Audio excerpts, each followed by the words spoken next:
Welcome to Forward Progress live here on the Forward Progress YouTube channel, part of the Hammer Betting Network and powered by Pinnacle Sportsbook. I'm going to welcome in our guests for today right away. Now, usually we would have Dr. Eric Eager on with us here on the Wednesday program. He's not available today. He will be back with us next week, but I am joined by fellow pro sports bettors, Hitman, Fabian Sommer.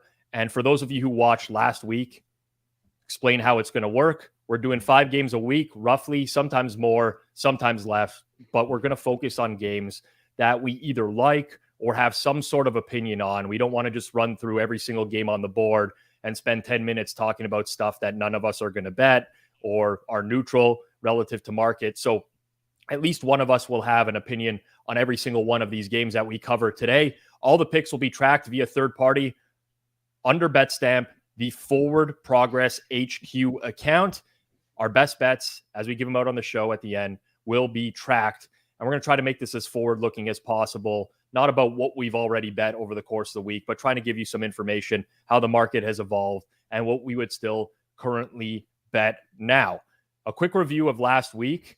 We'll start with the 5 games that we covered in terms of the leans that we had. Pretty decent overall. You see more check marks than X's. Hitman on the right side, 4 out of 5. Suma, 4 out of 5. Myself, 3 and 2. Eric struggled a little bit, but had no opinion on the Dallas and the New York Giants game. Overall, though, I think probably got some valuable information out of that. The issue was probably the best bets. Just 1 and 3 as a group last week. I hit the Raiders, kind of got lucky with, I don't want to say it's backdoor. I mean, they scored late in the fourth quarter. Suma, that Steelers over, though. Like, you're probably still experiencing pain from that one. Oh, yeah, absolutely. These red zone opportunities for the Steelers are still like burning in my head.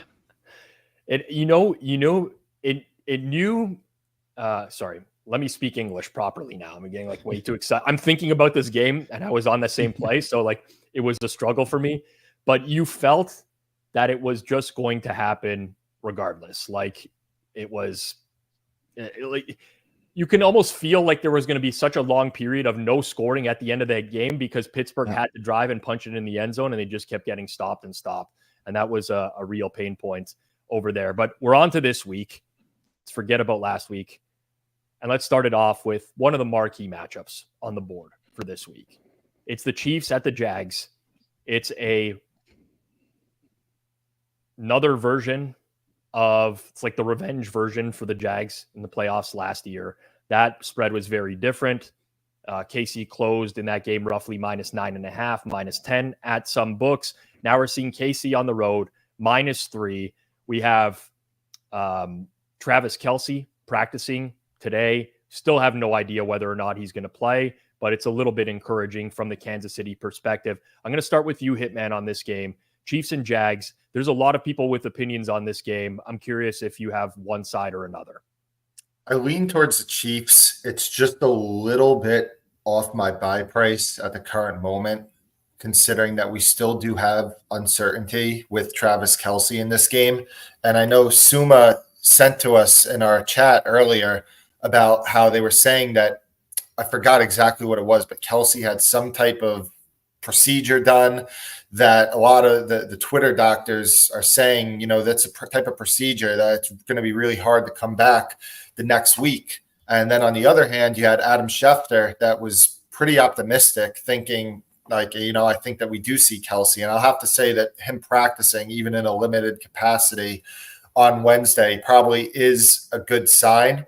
But that's just something to keep in mind of. And then I think that the big thing on the Jacksonville side, haven't seen it really talked about much, is the fact that Brandon Scherff is very likely, I believe, not going to play in this game.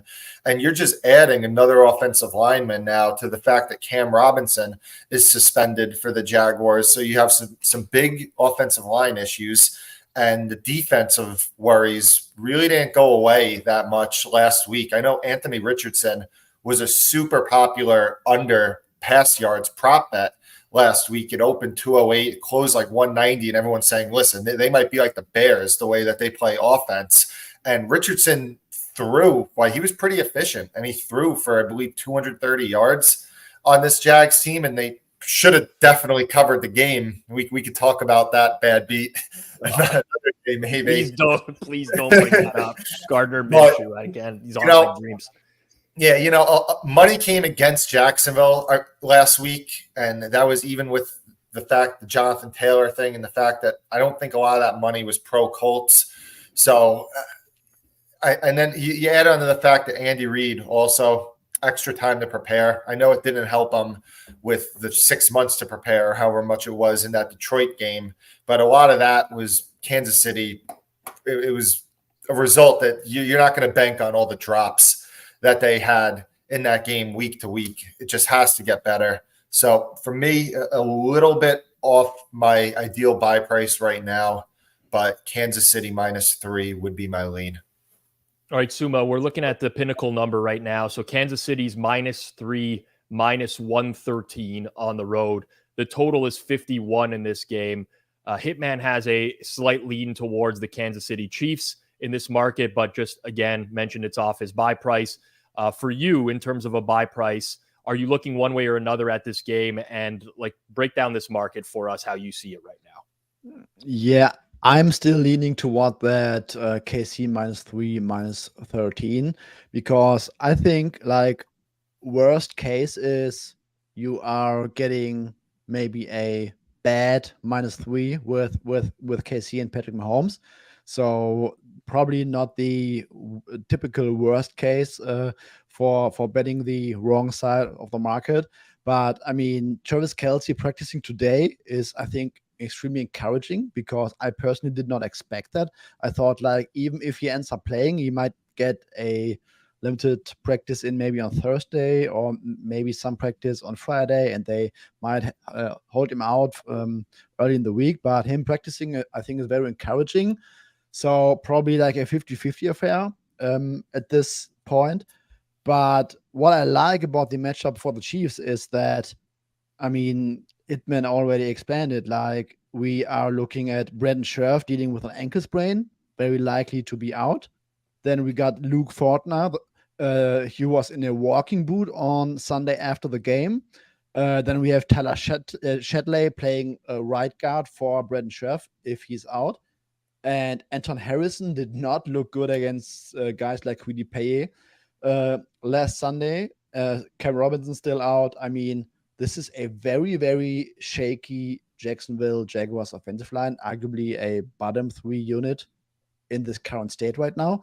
And I think getting Chris Jones back is very huge for this matchup, because that interior will get absolutely destroyed by him.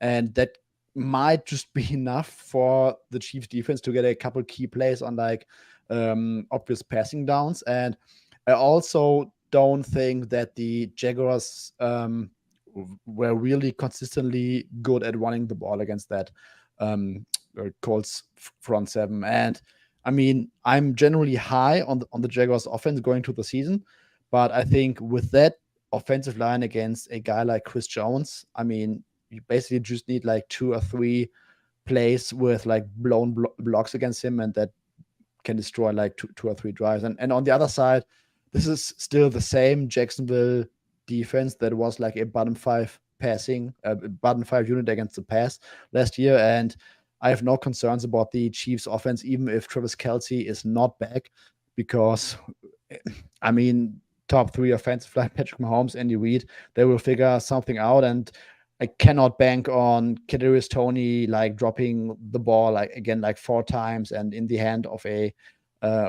right into the hands of Jacksonville Jaguars secondary players. Like, this is not going to happen again. I think Chiefs will score, and then I really think it comes down to that Jaguars offensive line being in the absolute worst state to face the Chiefs when they might need to chase some scores and have to hold up in obvious passing situations. So I echo pretty much everything that you guys have said right now. Even if Travis Kelce doesn't play, I actually still like the Kansas City Chiefs in this game. I think that would be a bonus, but I am very, very down on the Jacksonville Jaguars defense. They lost Arden Key, who, by the way, was like a huge difference maker this weekend for the Tennessee Titans, but they lost him in the offseason, which is losing a significant pressure rate guy. They were not able to generate much pressure last week on the Colts without sending extra players. And on top of that, like the Colts offense, it wasn't great by any stretch of the imagination, but they had 3 turnover on downs in Jacksonville's end of the field in that game as well. They had the 3 turnovers. Like this is a completely different animal with Patrick Mahomes, Andy Reid, extra time to prepare for this game. Again, what both of you said about the drops, I think is like completely on point. You just can't have that expectation that Kansas City is going to drop that percentage of passes going forwards in every single game. So personally, I think this number is light regardless of whether Kelsey suits up or not. And I know Kansas City's taken some money early in the week so far. There was like some early 2.5s, bet up to 3. Now we're at -3, -113. But I honestly still think that's short one way or another. So 2 leans, I think strong leans from Hitman and Suma here on the Chiefs. Hitman would like a better price. For me, I honestly think this is just playable where it is right now. And I make this number larger. And that's probably a product of being down on Jacksonville relative to everyone else, or at least relative to market and what other people think about them. But I wasn't that impressed. And the O-line injuries as well. Like, we've hit on it, but like, you're moving a center to guard. Like Cooper Hodges is on IR, like one of their backup offensive linemen as well. Like they do not have offensive linemen for this week. That is a problem. Like cluster offensive line injuries has historically been a massive problem across the NFL. And this is one of the more severe ones I've seen over the course of the past couple of years if they do not get Brandon Scherf or Luke Fortner playing this week. So personally, think there's a lot of upside. And I do appreciate this, Eric, in the chat. Locked -2.5, -110, thanks to the Forward Progress Sunday Night Football show. I did talk about this with Clive Bixby on Sunday night, 8 p.m. Eastern time every Sunday night throughout the NFL season in terms of which direction we think the lines are going to head in. Okay, game number 2, another significant game this weekend in terms of where these teams were ranked heading into the season. Both considered bona fide Super Bowl contenders. AFC North battle. It's the Ravens. It's the Cincinnati Bengals. This did have some 3s earlier on in the week. We're now kind of like in the no man's land of 3.25 range at Pinnacle. -3.5 +103 is the line on the Cincinnati Bengals. Total in the game is 46. Suma, I'll start with you on this one. Bengals, Ravens. There's a lot of talk about how the Ravens have historically struggled against the Cincinnati Bengals. What do you make of this matchup this weekend? Yeah, I would first off saying that I completely forgot about the Browns game because that game basically did not happen in my head because there were so many confounding factors for the Bengals to struggle in that game. I also think that we explained last week what the potential issues could be for the Bengals in that game. I mean, the Browns defensive line completely destroyed them. This will not happen this week, in my opinion. Last season, we all raved about, or many film guys raved about, like how Mike McDonald had Joe Burrow's number in all those matchups because he really tried to change the picture post snaps and worked with a lot of rotating coverages, and that really messed up with the Bengals rhythm in their passing game. But last season, especially in that wildcard round game that the Bengals easily could have lost. I mean, in the starting offensive line for the Bengals, there were like Max Sharping, Hakeem Adeniji at right tackle, Jackson Carman replaced Jonah Williams halfway through the game.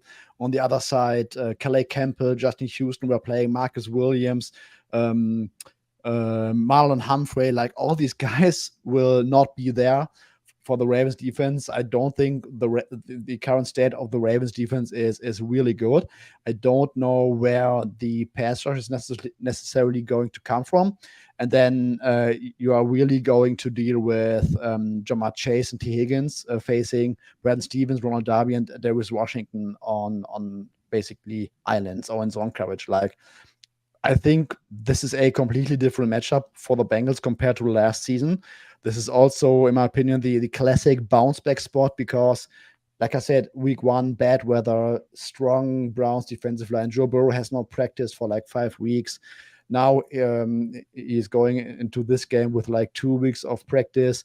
Weather is not looking that bad like it was last week. So I really expect a strong bounce back game from the Bengals. And then on the other side, Lamar Jackson and the Ravens offense, it looked pretty good in that new scheme in week 1, but no Tyler Linderbaum, no Ronnie Stanley.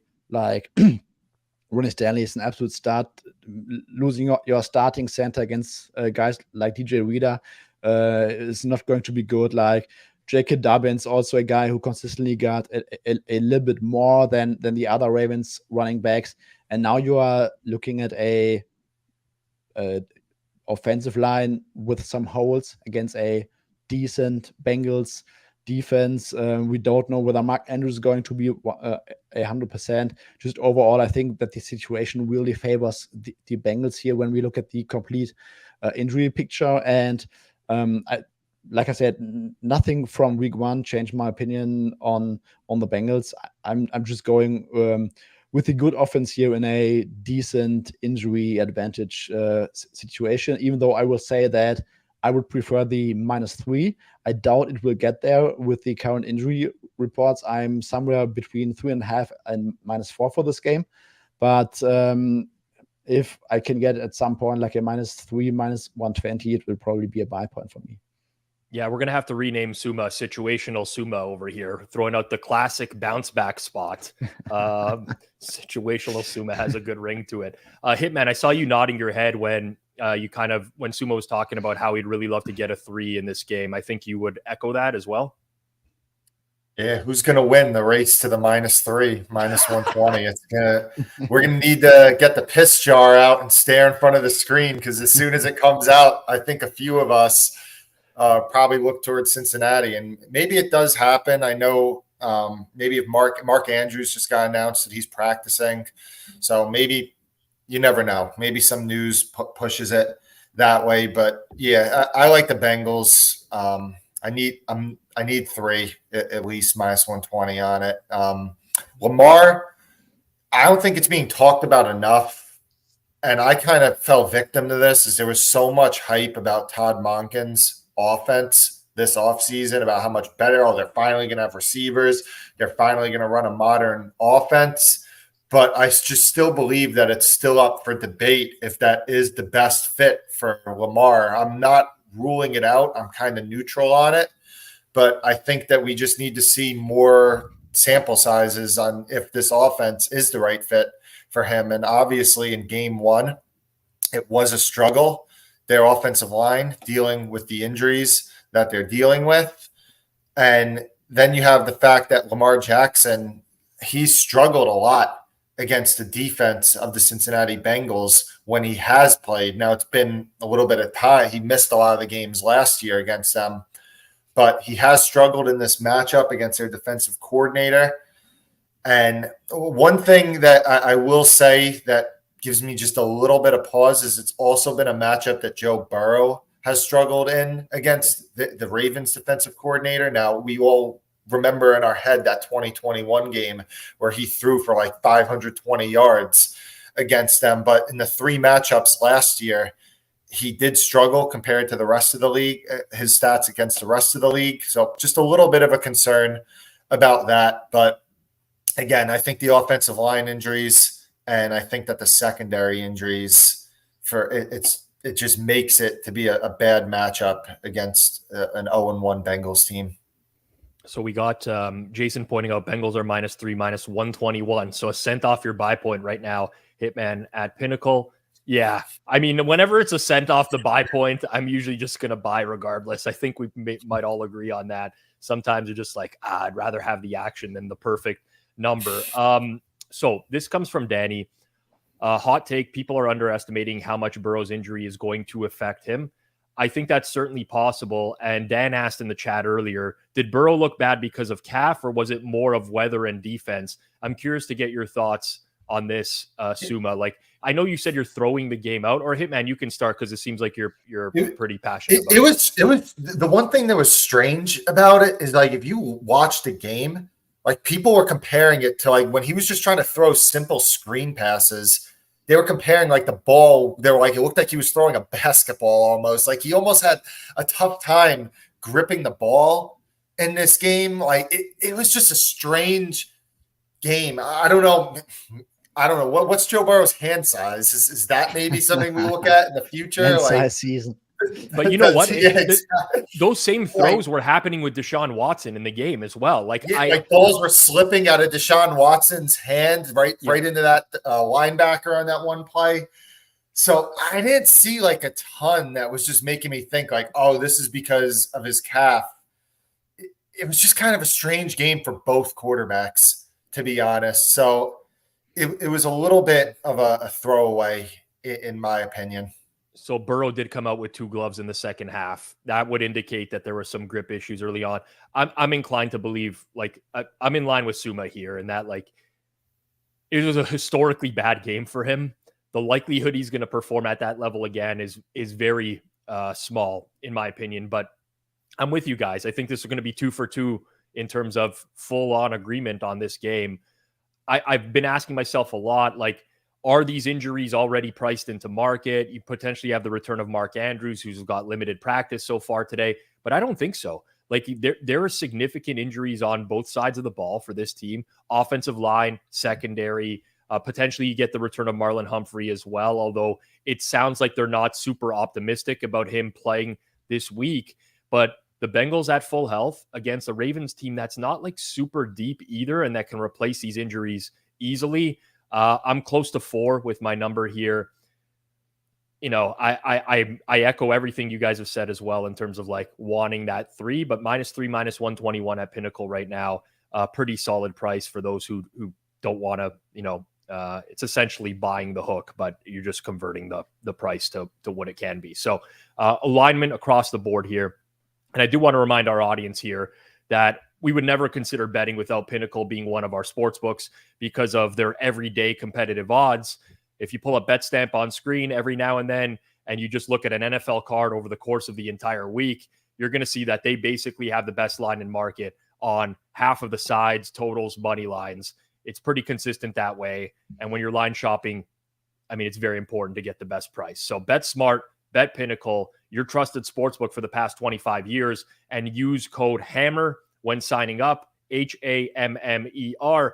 It does help support the show. We can continue producing content at the scale that we're producing at right now, which is a shitload of content. So you must be 19 plus. It's available in Ontario, not in the US. And as always, we would encourage you to please play responsibly. Game number 3. Some might deem this the overreaction game of the week. Some might not. But Hitman, I'm going to start with you here. It's the Seattle Seahawks and the Detroit Lions. Seattle looked horrendous in week 1 against the LA Rams. People were concerned about Geno Smith going into the year because of the way he ended last season. He had a struggle of a game. Matt Stafford looked very good against the Seahawks defense. We now have injuries at tackle for the Seahawks. The Lions, I think we would all agree, I don't want to use the word fluke. It wasn't a fluke, but kind of got a lucky win in the sense that Kansas City dropped every ball that, you know, came their way. They had the big pick 6 in that game. And this look ahead was Lions -3. Looking at Pinnacle right now, Lions are now -6 plus 100. So slightly shaded towards the Seattle Seahawks, plus 102, just moved a tick towards the Seahawks as well. Total at 48. Are you buying this, Hitman, as a overreaction to week 1? Yeah, I like that you mentioned the look ahead. And I know a lot of people will dismiss the look aheads and say, oh, like it's a non-efficient market. And I agree. I mean, it's nowhere in the stratosphere of efficient as like the closing line, and the look ahead closing line's nowhere in the stratosphere efficient as the week 1 closing line or anything. But, you know, there are some sharp people that are betting into that market. I know you could get 5 figures in that market. I mean, you're going to move the number if you do, but it's a market that you can get some money down if there is something that you think is obviously wrong. So do I put a ton of stock into the look ahead? No, but it is something that I just think is a talking point that you can address sometimes. With that said, I don't think I was on an island that if this was a week 1 game, I was probably around like a juiced 2.5 on Detroit I mean, I could see the case for -3 if they were to play Seattle in week 1. I think that it was pretty common that Detroit was maybe a half point to a point better than Seattle in market. I was probably around a half point. And now we've gotten to the point, and it's a game that I did not really upgrade Detroit much. I mean, to be honest, I thought that their offense kind of underachieved in this game for what I thought that they were going to be able to do against a Chris Jones-less Chiefs defense. I didn't think that their passing offense looked explosive at all against Kansas City. And I think that they really are in need of getting a guy like Jameson Williams potentially back later in the season, because Marvin Jones, for the snaps that they're running him out there, it's not working. But with that said, did I downgrade Seattle? Of course I downgraded Seattle. How could you not? But for the first half, it's crazy. Like, they actually had a pretty decent EPA per play. They had a decent yards per play. They scored 13 points. And then this line is cratered because obviously the tackles injury, and then just arguably the worst half of offensive football that we might have ever seen. Like, it was absolutely pathetic. And is it a sign of things to come for the season? It could be, but and like I said, I downgraded them, but I just haven't downgraded them enough to get to this buy point of 6. So I'm going to monitor the offensive line injuries. I don't believe that Charles Cross is going to play in this game. I think that Abe Lucas, it's at least still up in the air. So I didn't bet it yet. I'm going to monitor it. But Seattle +6 is on my radar. I do have some power rating value on it at the moment. Yeah, so we've seen this slightly ticking, as George mentions in the chat right now, headed towards 5.5. Circa market making book in Nevada has moved to 5.5. The Pinnacle number has been getting hit a little bit relative to where we started, like before we came on air, ticking a couple cents. Suma, I saw you nodding your head a little bit in Hitman's breakdown there. Are you seeing value in the Seahawks this week? Yes, I do. I think that discrepancy that Hitman described is basically just the injury and maybe the reaction to week 1, because like going to the season, I could completely agree. Like, you cannot make this higher as -3, in my opinion. So this is a steep adjustment, and I agree that the Lions did not look that good against KC. I mean, they scored 14 offensive points. One touchdown drive was that fake punt in their around their own 22-yard line. They couldn't really get too much going on offense. I mean, some part had to do that you target Marvin Jones more often than your best wide receiver, Amon-Ra St. Brown, and that David Montgomery is out-touching the explosive rookie by like 3-1 or something. But I mean, I wasn't really impressed by them. And Seahawks, yes, they got outplayed by the Rams in the second half, but it was such a weird game because Matthew Stafford was shredding them on third downs, like on almost every third down. I thought that the Seahawks defense was capable of stopping the run. This week they might get Devon Witherspoon into the lineup. Jamal Adams might be back this week. So this is basically just about the both tackles. And as Hitman said, like, there's a chance that Abe Lucas plays. And I don't think that even 41-year-old Jason Peters is that much of a downgrade to Charles Cross. So at least they will have or maybe might have two still somewhat functional starters at OT.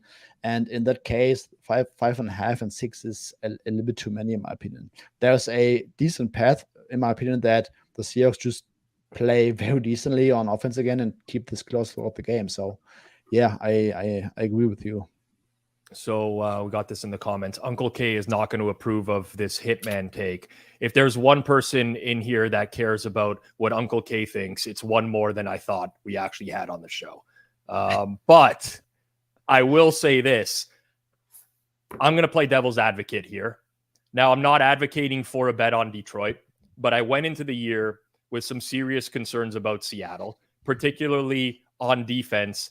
They cannot get after the quarterback. I thought this was going to be an issue.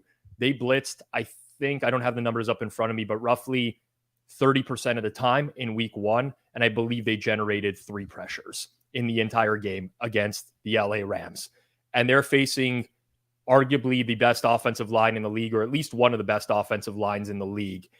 I would say that I believe that playing on the road at Arrowhead, KC, game 1 is a lot different than playing at home on the fast track against a defense that just can't get any sort of pressure on the quarterback, with an offensive coordinator in Ben Johnson, who I think is very good for the most part. So I am more inclined to play Detroit in this game than I am Seattle. And I know historically speaking, week 2, if you just took the look ahead line, you forgot that week 1 happened and you just bet what the line should have been in week 1, you probably would be fairly successful as a bettor.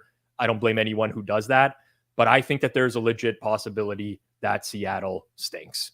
And that's kind of come up in the chat here a few times as well, in terms of feeling that, like Patrick says, I think this line may end up being an underreaction based on this version of the Seahawks. We don't know. It's been 1 game for both teams, but I'm not in the Seahawks boat with you guys this week.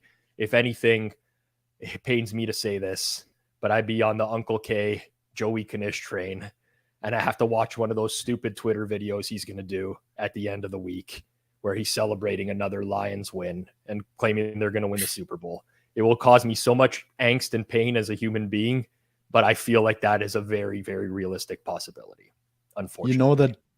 You know that Jason's gonna clip this thing for Twitter. You know this? It's funny too, because I grew up, one of my best friends growing up, I've known him like my whole life. He's a Lions fan since Barry Sanders, and he's the quietest guy in the world, never has anything to say. So I always had a soft spot for them. And now I run into a betting partner in Knish where now I have to hate them. So sorry.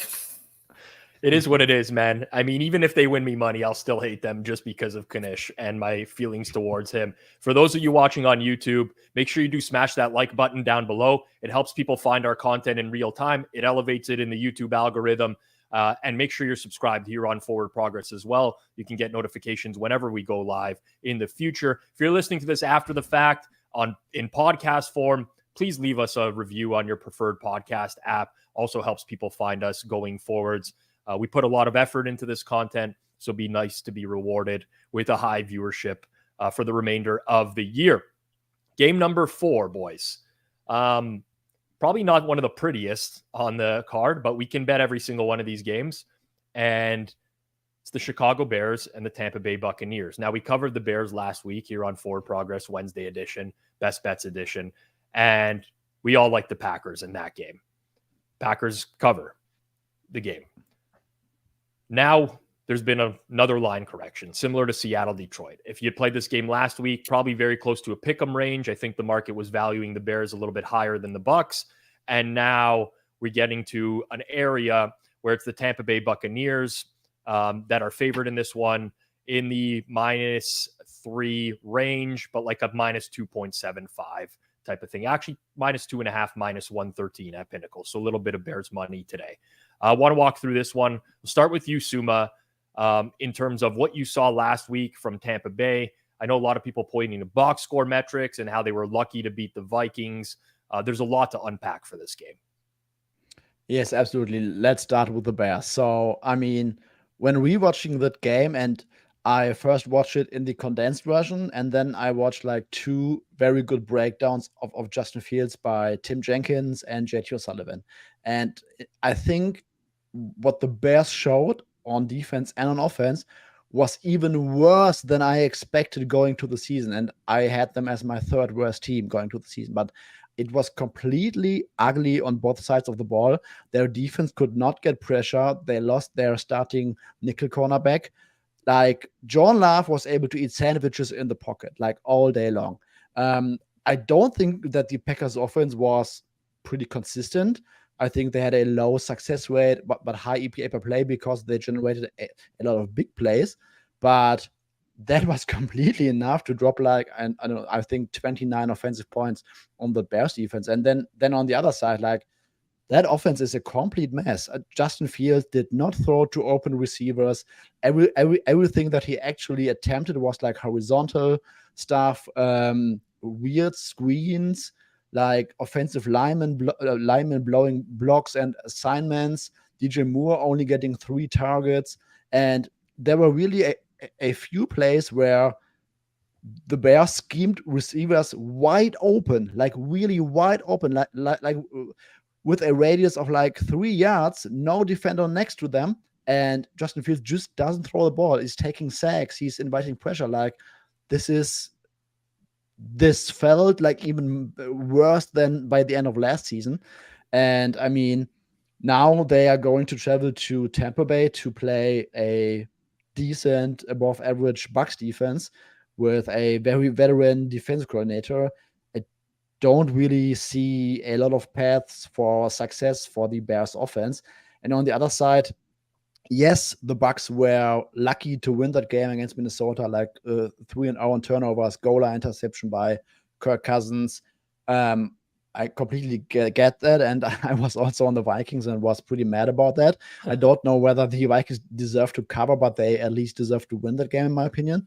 But Baker Mayfield and that offense, I'm not really high on them, but I think if you don't pressure Baker Mayfield, he can run an offense. And I don't see how the Bears necessarily can get a lot of pressure on Baker in this matchup. I mean, their only real pass rusher is Yannick Ngakoue, who lines up about 85% on the right side. That will be against Tristan Wirfs. I also liked a few play calls by the Bucs, like play action stuff. Kyler Gordon will be out, so there will be a 2022 undrafted rookie playing slot cornerback against Chris Godwin. I mean, I get that there has been strong money on the Bears so far, pushing this below a 3 almost. But I just think that Tampa Bay is overall the better team, and I don't really see how the Bears can fix all those issues within 1 week. And I'm not sure whether Justin Fields is capable of even making a small leap this season. Hitman, there might be some disagreement on your end for this game. Yeah, Chicago at +3. Even with some more juice, which is still out there, is my lean for the game. I didn't upgrade Tampa after last week. If you watch that game, I thought that they got zero push trying to run the ball. And if you're going to be put in situations where even against a terrible defense that Baker is going to have to throw a lot, we've seen going back to Carolina, like this has just been one of the worst quarterbacks in the league over the past 2 seasons. Another thing that was noteworthy is Tampa blitzed more than any team in the NFL last week, which is kind of Todd Bowles' MO. And if you look at all of Justin Fields' passing metrics, I mean, they're bad, but there's one passing metric that he's actually was decent in last season, and he was decent against Green Bay, and it was against the blitz. And I don't know. I guess I could see with Fields, from what we've seen, he has a slow time processing things in the pocket. He takes a lot of sacks, but when you're getting blitzed, I guess it tends to make you be a little bit more decisive. You're getting more one-on-ones. And Todd Bowles is the type of guy that I don't see him changing his stripes that much on a week-to-week basis, whereas like Bill Belichick will change the game plan week to week. One thing we noticed with Tampa last year is how stubborn were they on offense. I know it was a different offensive coordinator, but Bowles is still running the show. How stubborn were they where they were just running the ball when it was obvious it wasn't working? And then defensively, I think that Todd Bowles is the type of guy that's going to play his style and not adjust to a more zone-heavy rush 4 type of game plan. So for me, it's been a big adjustment. Obviously, like I said, I didn't upgrade Tampa really.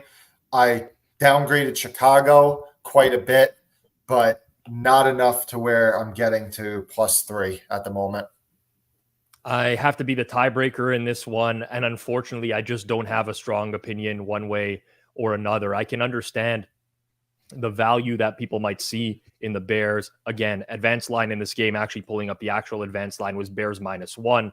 And now they're kind of, it's moved. I mean, now granted, through 0, through 1, through 2, not dead numbers per se, but like not a massive adjustment. One thing that was very interesting to me about watching Tampa, Minnesota, which I watched in full on Monday of this week, Tampa Bay in the early going of the game could do nothing offensively, which was very surprising in the sense that like you'd figure they would at least get some chances with the Vikings applying some pressure via the blitz as well, to have some one-on-ones outside with their wide receivers against a bad group of corners. They could do nothing. Towards was roughly the mid to end of the third quarter, they really started playing up-tempo and everything started working for them. And Mayfield seemed much more comfortable. Now, is that going to happen for the majority of the game?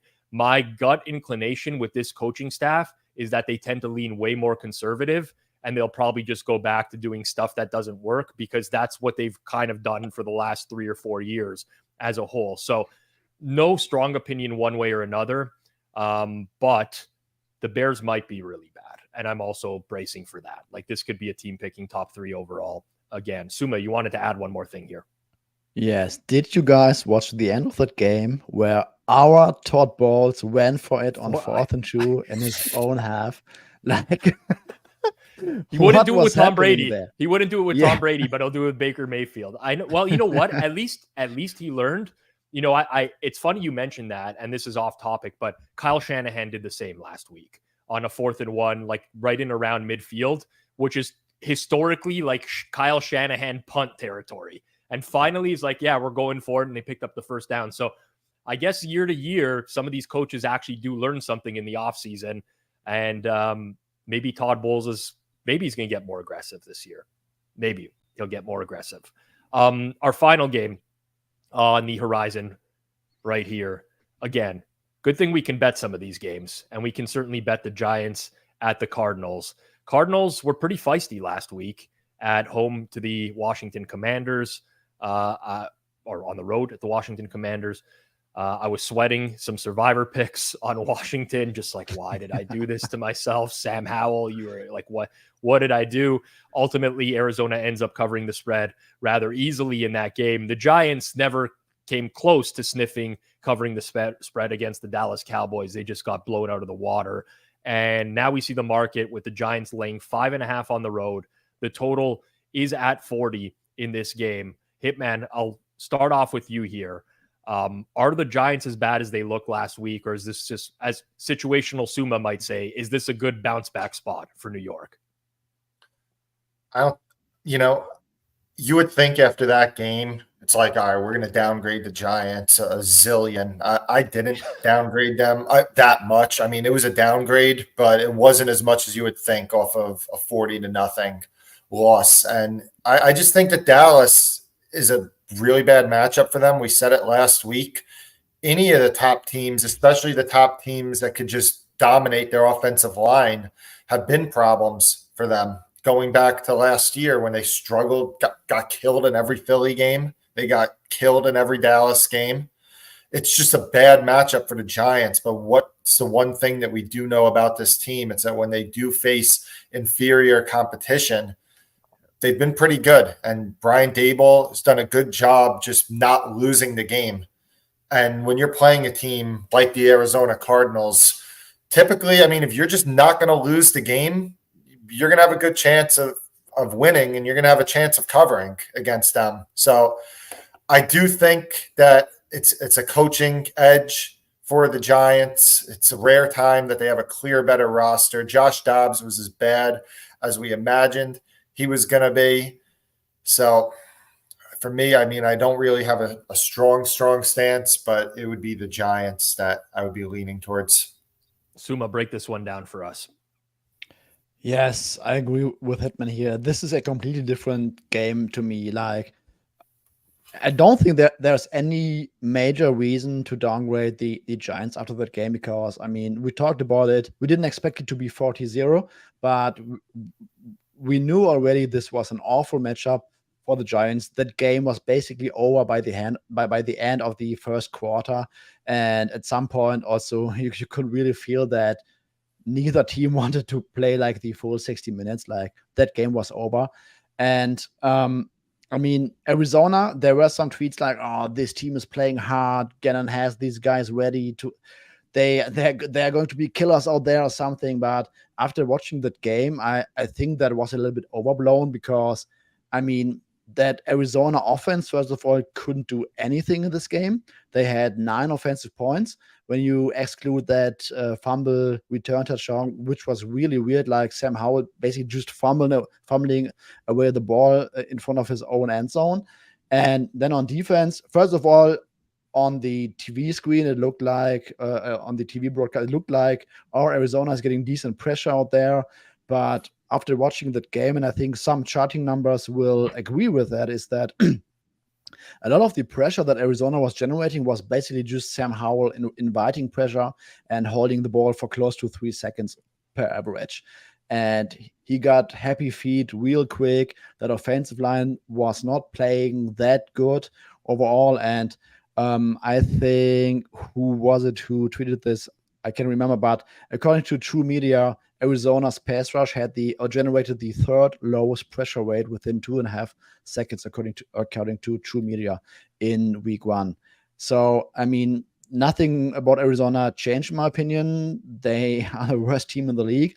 They were giving 7 points to the Commanders, lost by 6 with a weird fumble return touchdown. I think Giants, they have matchup advantages all over the field. My only concern is Andrew Thomas not practicing today. He's dealing with a hamstring injury. That would be my concern, because that offensive line for the Giants is not good, and you would want at least your starting left tackle out there. But I think situational Sommer here, like great bounce back spot for the Giants. Big coaching advantage. I don't really expect too much from Arizona, and I think that the Giants are a very decent looking side here. I'm in agreement with you guys on this one. My number's 6-ish, which is like some small edge on the Giants in this game.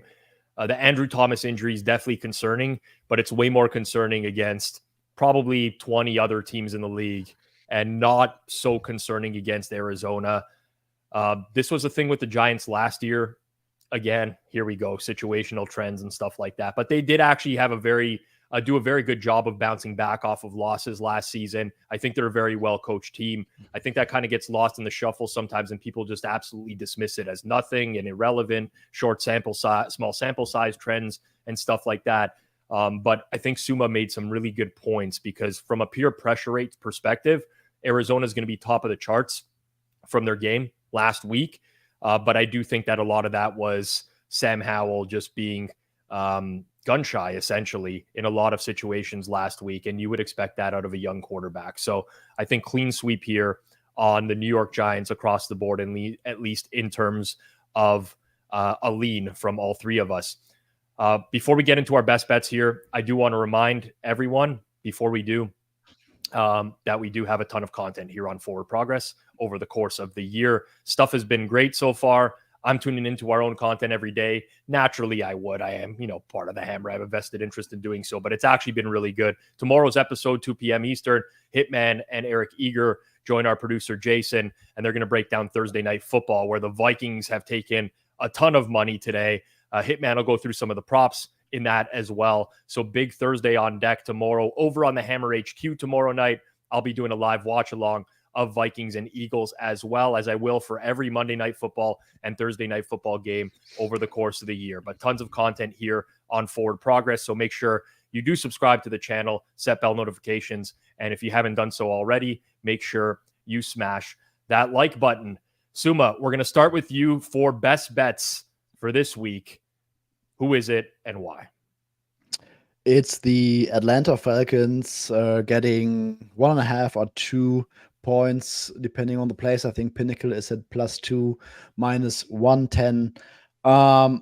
I like this matchup for Atlanta. Yes, Desmond Ridder didn't really look sharp last week.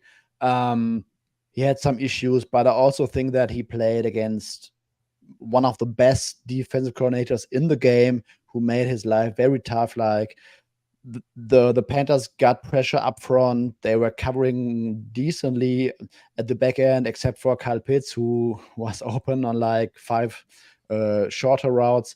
But in general, I think that the Panthers defense played quite solid against the pass. And I'm not sold on the Packers defense. I'm not sold on Joe Barry. And I think that the Falcons are going to have a significant edge when running the football here. Safety situation with Rudy Ford is bad for the Packers. Quay Walker, we don't know whether he was about to make a leap this year, but he's in the concussion protocol. I also don't like the cornerback depth outside of Jair Alexander. I think that the Bears offense made the Packers defense look much better than they truly are. And I think this is a classic Arthur Smith Falcons ground and pound game. And I also think that the Falcons defense is better than last year. And overall, great matchup for the Falcons. I don't think they should be dogs right now. We will see on Christian Watson. I think he will be DNP today. I have him in with a 50% chance. If he's out, even better for the bet. But yeah, I like that Falcons matchup. And I want to sprinkle in some situational zoomer here, because it's a back-to-back road game for the Packers, and the Falcons been sleeping in their beds for over 4 weeks now, if that matters to someone. It could matter to someone. It matters to you, Suma, so it matters at the end of the day. Hitman, we're going to the same game for you. Who do you like and why? What do you like and why, I should say? Yeah, so I like Green Bay, Atlanta, under 40.5. Both teams were bottom 3 in pass rate over expectation in week 1, and Desmond Ridder had the shortest average depth of target of any quarterback in the league. In fact, 50% of his passes were at or behind the line of scrimmage. And if you think about how are they going to push the ball down the field in this game, their number one weapon, Drake London, is going to be covered by Jari Alexander. That's shut down some great receivers, including Justin Jefferson, in the past. So what other receivers do they really have? It's going to be a lot of Bijan Robinson catching screen passes, short routes, and Kyle Pitts. Who knows if they're going to use him? They haven't so far during the Arthur Smith era. And then Green Bay, if you look at their metrics last week, they scored a lot of points against Chicago, but a lot of it was on Love just being absolutely unreal on 3rd and 4th down, which is kind of unsustainable. Green Bay, there was a lot of talk about their pace in years past. They were the slowest offense in the league, and people were saying, well, it was an Aaron Rodgers thing. He likes to play slow. Well, they were the 6th slowest offense last week, so maybe it's a little bit of a LaFleur thing. Both teams attracted lots of under money in their games last week. We obviously have the injuries for the 2 most explosive playmakers on Green Bay. These are 2 defenses that Green Bay's invested a ton to first-round picks over the past few years. Their owner came out before the year saying this is going to be a team that's going to win with defense in the first half of the season. And Atlanta spent a ton of money on free agency to get this defense better. So for me, Falcons, Packers, under 40.5.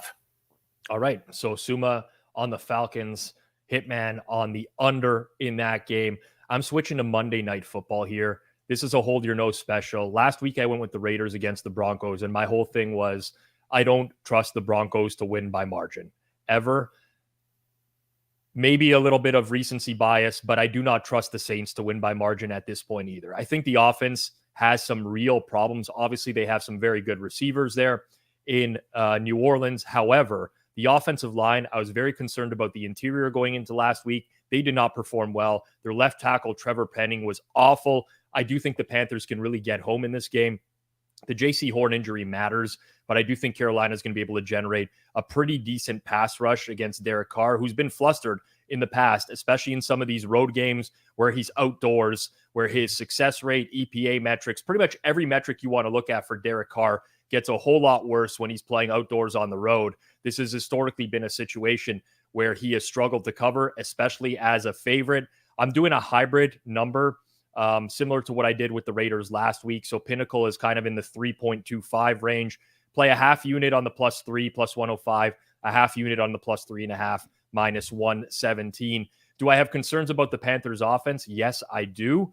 With that said, a little bit of a misleading box score last week. The first drive against the Atlanta Falcons, they went down the field. They got stuffed on fourth down. Their yards per play metrics were better than the Atlanta Falcons. 24-10, not truly indicative of how tight that game was overall. And Bryce Young, again, on the road, first career start, much different than returning home here against the New Orleans Saints, where I think they'll have the benefit of the running game as well, considering the Saints' interior of their defense is not the strongest in terms of stopping the run. Last thing I will say, I watched Saints Titans in its completion. Very misleading final score there as well. The Titans had a touchdown blown dead, a defensive touchdown blown dead. That's not going to show up in a box score anywhere. That would have been absolutely a touchdown in that game. Ryan Tannehill missed 2 wide open touchdowns in that game as well. There was a lot of opportunity for Tennessee to score that they just did not capitalize on. But that's going to be it for me. The Carolina Panthers, hold your nose special, +3, +105. I know people will hate it. I kind of hate it, but you got to trust your numbers. And I honestly think the matchup is pretty solid as well. Someone asking, Daryl's asking about survivor picks. That's covered on the Thursday show. We'll give the guys one more day just to see how like ownership is playing out and stuff like that. So tune in tomorrow, 2 p.m. Eastern time with Hitman, Eric Eager, and producer Jason. That's it for us this week on Forward Progress. Again, I'd ask you one more time on the way out the door, just make sure you like and subscribe to our content. If you're listening to this after the fact, same thing. Like, subscribe, audio form. Just make sure you give us a review. For myself, Rob Pizzola, for the Hitman, for Suma, situational Suma, as he will now be known going forward. They called me Trendy Rob last year. We got situational Suma now. We'll come up with something for Hitman at some point or another. But appreciate everyone who tuned in here live. This has been Forward Progress, presented by Pinnacle Sportsbook on the Hammer Betting Network. Everyone, good luck with your bets this week, and we'll see you next week.